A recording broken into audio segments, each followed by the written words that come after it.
पुरुषः स परः पार्थ भक्त्या लभ्यस्त्वनन्यया यस्यान्तस्थानि भूतानि येन सर्वमिदं ततम्।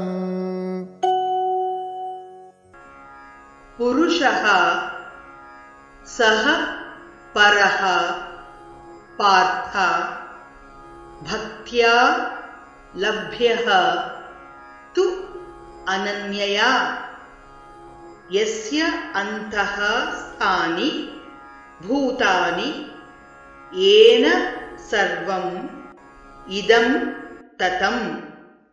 पुरुषः स परः पार्थ भक्त्या लभ्यस्त्वनन्यया यस्यान्तस्थानि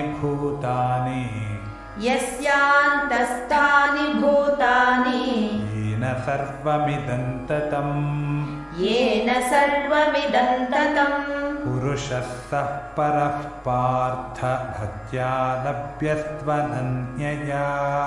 पुरुषः सः परः पार्थ भक्त्या लभ्यस्त्वनन्यया यस्यान्तस्थानि भूतानि येन सर्वमिदं ततम्।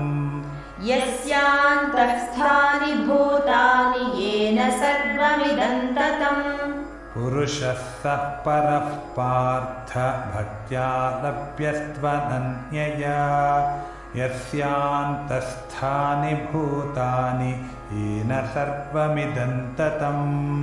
पुरुषः स परः पार्थ भक्त्या लभ्यस्त्वनन्यया यस्यान्तस्थानि भूतानि येन सर्वमिदं ततम्।